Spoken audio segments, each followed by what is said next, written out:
YouTube, welcome to my YouTube channel, Anna Bella, and today I am going to be reviewing Ridley Scott's and Joaquin Phoenix's Napoleon. In the UK it is rated 15, I know in the America, i.e. the US, it is rated R, which means if you are under 17 you've got to have an adult with you to watch it. In the UK it's a 15, which means only individuals 15 and over can go and see it.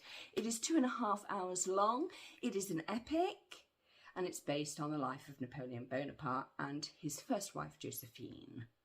His second wife does get a brief scene. I'm just putting that out there because, for obvious reasons, she's the one that gives him a son. So, a lot of people have compared this to Blackadder, I Have a Cunning Plan. Personally, it's got three things that go for it. One, it does the battles really well, and if you're into flipping of horses, this is it. And it also shows the new invention, the cannon, off to great effect. Two, the early political machinations of the rise of Bonaparte are dealt with really fantastically. And I'm loving the fact that you see all the French people up in their new republic, hanging out in their Senate with their little toga robes, trying to be Romans. Love it. And then the third thing, which is really important, is obviously Napoleon Bonaparte's relationship to Josephine, his significant other, and the person who actually enabled him to become emperor. I'm not even going to go with the whole becoming king because that's kind of irrelevant, because they referred to him as the emperor, because the French at this point wanted a Roman republic with an emperor. Yes, because that's what you do after you have a revolution and chop off Marie Antoinette's head. You decide, yes, we're going to have a Roman republic and it's going to be great. And Napoleon's son with his second wife was actually referred to as the King of Rome. Just putting that out there. Yes, it is difficult to fit the whole life of a person as great or as grand as Napoleon Bonaparte into 2.5 hours. I fully get that. I fully do. I know some people have complained. I'm loving the fact that they actually told you the battles underneath. And I'm loving the fact that they actually showed you that he was the first sort of person that brought countries together in an alliance. So I'm going to fight with the Italians and you, and we're going to fight together and we're going to have a mass army, and this is going to work, because that's how Napoleon had to be defeated. Go Wellington at Waterloo. Yes, thank you ABBA for reminding us of that event. Wonderful. Overall performances, I'm going to give it a 4. Joaquin Phoenix was brilliant. I'm loving the fact that they also referred to Napoleon's height because he was short. I'm loving the fact that they had this scene where he was looking at the mummy in Egypt, and he had to get on a box to stand on it because Napoleon was short. They also referred to the fact that Napoleon during later life got a bit tubby because destiny had put a pork chop in his way, and why should he go hungry? It's a good point. I'd see no reason why people should not eat. To be absolutely fair, if you are hungry, you should eat, and you should eat until you feel full. I don't believe in like not eating because that's stupid. You should have 3 meals a day, obviously balanced meals, and maybe you shouldn't eat so much fat. But you still need fat. It's on the eat well plate, you know. Fats are important. Keep you warm in the winter. Like now, where the temperatures are freezing and it's very cold. Yeah, so there is that. I loved that, and I love the fact that you weren't quite sure what he was going to do at certain moments. I'm loving the fact that it showed the respect that other military commanders and people had for him. Yes, he did know how to use a cannon, and he did use frontal attack very effectively.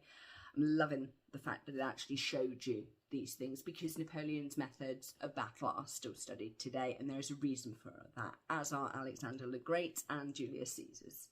There's a reason why we study these military generals, because their methods work and can be applied with using modern technology to military strategy.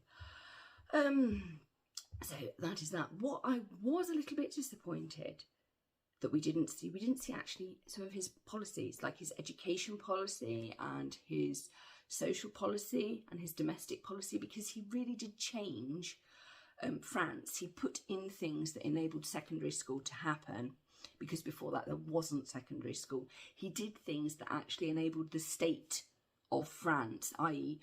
not the monarch or the emperor or the monarchy, actually control things. He set up ways for a republic state, i.e. government departments, to run France effectively. and separate from the Roman Catholic Church, hence why we have that beautiful coronation scene where he takes the crown and puts it on himself, not the Archbishop. And that's really important, because one of the things that actually had been holding continental Europe's development back was the Roman Catholic Church. We're not going to get into it, because obviously I'm from the UK, and we had Henry VIII, and they did the split when he wanted to marry Anne Boleyn and divorce Catherine of Aragon. So we'd already done that. Protestantism, if you study sociology and you study Weber theory, he was a child of, his mother was Roman Catholic, his father was Protestant, and as an adult sociologist he observed that countries that had Protestantism as their main religion tend to have a better work ethic. So countries like the UK and America, etc., had better work practices than Catholic countries. It's just something that he noticed, and you could say that France, during the reign of the Emperor Napoleon, clearly adopted these kind of practices within their philosophy, because remember, the revolution was done by philosophers, not religion, which is interesting. And to this day, Roman Catholic churches in France are owned by the state, not the Roman Catholic Church, which is an interesting fact. So the Roman Catholic Church has to ask the government, can we hold a worship service in Notre Dame? And they're like, yes, you can, because they can kick them out. And that is a hangover from the Great Revolution. And I fully appreciate that Napoleon Bonaparte is going back a step, hence why you then get Les Miserables. It's like, oh, we killed the king, we tried to change the world too fast, now we've got another king. He's no better than the last, yeah. So that's very interesting.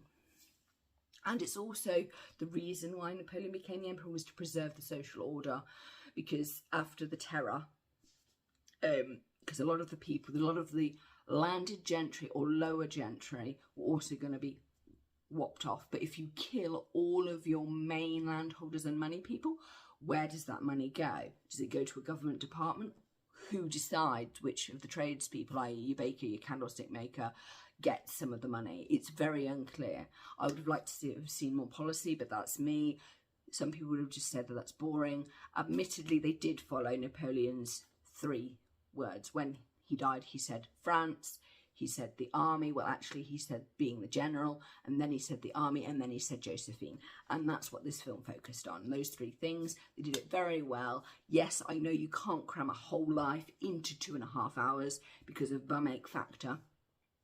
Go look at Alexander with Jared Leto, and yeah, that one with Colin Farrell. Yeah, I think that's right. That one, because that is another one that's in the same ilk.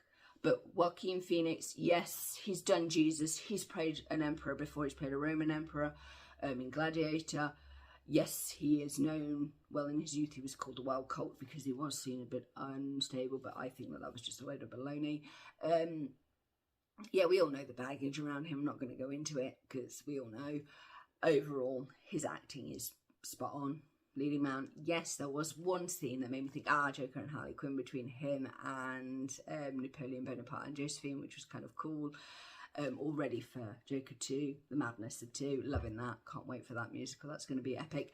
This was a great film, loved the cinematography, loved how the battles were filmed, loved how they weren't never-ending battles like this review. Unfortunately, it's become a never-ending review.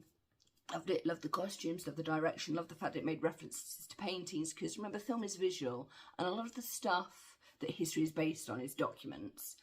And that doesn't make for great visuals because it doesn't tell you exactly how things looked like in a document. Oh, we were at Runnymede and King John signed the Magna Carta. We don't know where in Runnymede he actually signed the Magna Carta. It's somewhere along that river. Great. Did they have a tent? Did they not have a tent? How many barons were present? Do we know these things? What were they riding in? Where were the cars? Carts? Where were the people?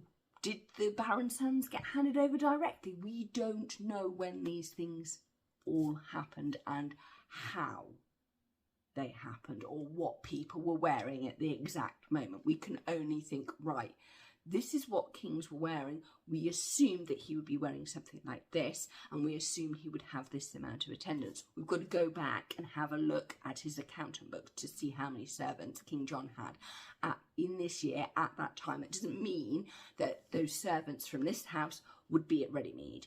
Yeah, there's a whole host of documentation for stuff. Yes, it's boring and laborious, but that's history, my children. You're not going to get lucky and find a king in a car park. Oh, in Leicester they do, but he actually wasn't buried in a car park. He was buried in Greyfriars Abbey, and the car park was the modern bit that was put on top. Just saying, because Cardinal Wolsey is also buried in Leicester, by the way. Yeah, welcome to Leicester, the place where governments and the government of the day has an argument with the people of Leicester, or somebody in Leicester has an argument with the government of the day or the monarch. Yes. Back to Napoleon, 5 out of 5 from me. I enjoyed it. I thought it was a really good movie, and in fact I would like to see it again. And I'm pretty sure, because it's an Apple movie, that there's going to be a director's cut, and that's going to go out on Apple streaming. So this is going to be interesting to see how that correlates going down the line. I have talked far too much. 5 out of 5. Go and see Napoleon. I really enjoyed it. Beware that there are some strong scenes of horse flipping and obviously sexual content, but you know, it's a 15. It kind of says that with the rating. Anyway, thanks for the support. Please like, comment and subscribe, and let me know what you thought about Napoleon, Ridley Scott's Napoleon, in the comments below. I'm just pleased that we've got historical epics back. It's been a long time. We need more.